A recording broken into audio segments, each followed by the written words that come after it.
भारतीय राष्ट्रीय कांग्रेस का 140वां स्थापना दिवस रविवार को धनबाद के निरीक्षण भवन में धूमधाम के साथ मनाया गया। इस अवसर पर जिला कांग्रेस कमेटी द्वारा पूर्व वरिष्ठ कांग्रेस नेताओं को सम्मानित किया गया। कार्यक्रम में बैरमो विधायक जयमंगल सिंह विशेष रूप से मौजूद रहे। कार्यक्रम की शुरुआत कांग्रेस के वरिष्ठ नेताओं की तस्वीर पर माल्यार्पण कर की गई। इसके बाद बैरमो विधायक जयमंगल सिंह ने कार्यकर्ताओं को संबोधित करते हुए कहा कि कांग्रेस 140वें वर्ष पुरानी पार्टी है जिसने देश की आजादी से लेकर लोकतंत्र की मजबूती तक अहम भूमिका निभाई। उन्होंने सभी कार्यकर्ताओं के संगठन को मजबूत करने और आम जनता के मुद्दे को मजबूती से उठाने की अपील की। वहीं मीडिया से बातचीत के दौरान बैरमो विधायक ने कहा कि धनबाद जिला कांग्रेस को जल्द ही अपना अस्थायी कार्यालय मिलेगा। इसके लिए प्रदेश अध्यक्ष और प्रभारी से बातचीत हो चुकी है और सहमति भी मिल गई है। उन्होंने बताया कि नई जगह पर कांग्रेस का जिला कार्यालय स्थापित किया जाएगा।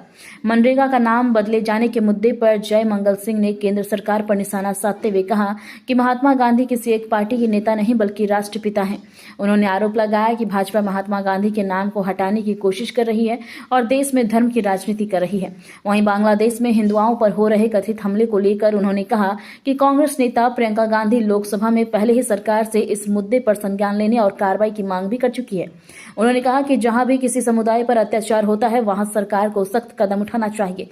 कार्यक्रम में बड़ी संख्या में कांग्रेस कार्यकर्ता और पदाधिकारी उपस्थित रहे।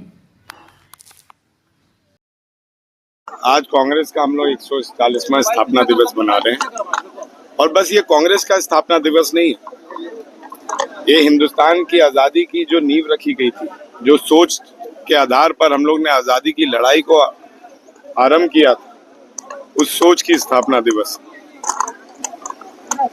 जब हम हिंदुस्तान में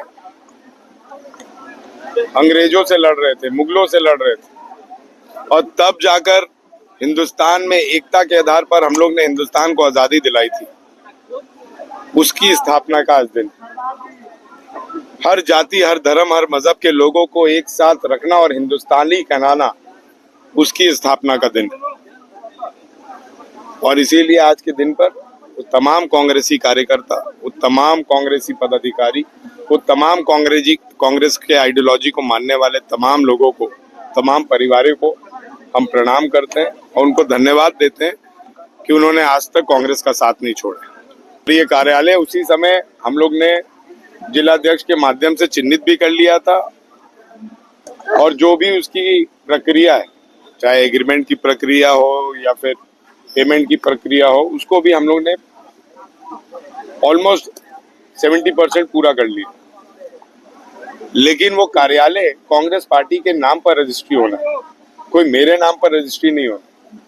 उसके के लिए के राजू जी से बात हुई है, हमारे प्रभारी जी से, विजेंद्र सिंगला जी से बात हुई है और केशव माधव कमलेश जी भी उस पर काम कर रहे हैं कि कांग्रेस पार्टी कब उसकी रजिस्ट्री लेगी और कांग्रेस पार्टी रजिस्ट्री लेने के बाद फिर उस पर हम रेनोवेशन का काम।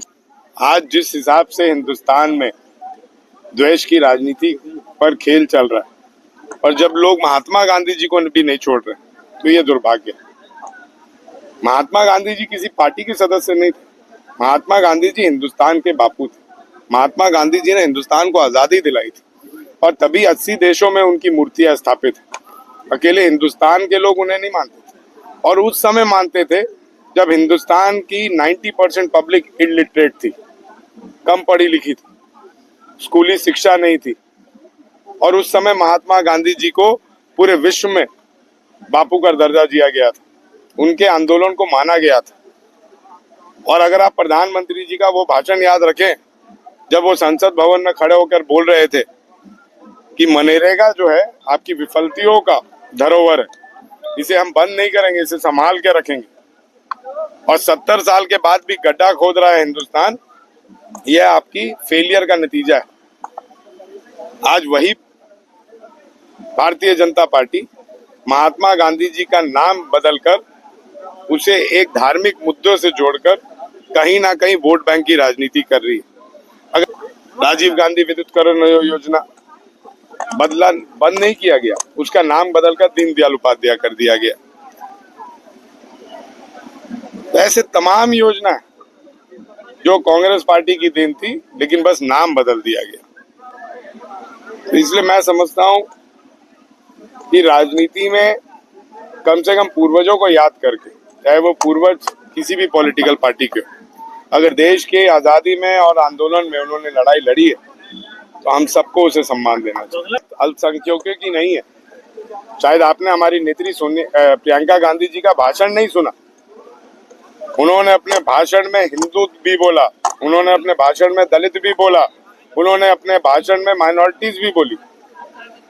वो तमाम हिंदुस्तानी जो बांग्लादेश में हैं उन पर हमला हो रहा है और हमारी सरकार चुप बैठी हुई है। उस पर पहल करने के लिए हम कांग्रेस पार्टी के हमारी नेत्री प्रियंका गांधी जी ने सदन में आवाज उठाई और निश्चित तौर पर यह सरकार का दायित्व बनता है कि वो तमाम हिंदुस्तानियों की रक्षा करे जहां पे बांग्लादेश में उन पर जुल्म ढाया जा रहा है।